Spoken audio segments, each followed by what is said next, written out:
రాష్ట్ర ప్రభుత్వానికి రూపాయి మిగిలినట్టే అట్లాగే అంతర్జాతీయ విమాన సర్వీసులు నడపడానికి వివిధ సంస్థలు ఆంధ్రాకి రావడానికి, విజయవాడకి రావడానికి సిద్ధపడతాయి. ఎందుకంటే ఒకప్పుడు విజయవాడ ఎయిర్‌పోర్ట్‌లో ఫ్లైట్‌లు అనేది అప్పుడప్పుడు ఈ అగ్రనాయకులు ఎవరైనా వెళ్తున్నప్పుడు ఫ్లైట్ తప్పించి ఉండేది కాదు.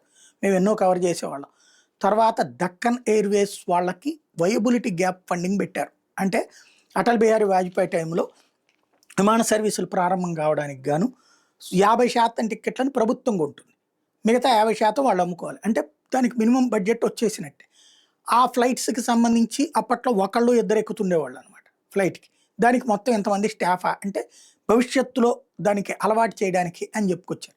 అది బానే జరిగింది. తర్వాత నిజంగానే ఇప్పుడు విజయవాడ ఎయిర్‌పోర్ట్ నుంచి రెగ్యులర్‌గా వస్తూనే ఉన్నాయి. 20, 30 సర్వీసులు కూడా. అలాగే ఇంటర్నేషనల్ ఎయిర్‌పోర్ట్ కిందకి మార్చారు. అందులో వైబిలిటీ గ్యాప్ ఫండింగ్ పెట్టుకొచ్చారు కొన్ని ఫ్లైట్స్‌కి సంబంధించి. ఇప్పుడు అవి 100% ఆక్యుపెన్సీ ఉన్నాయి.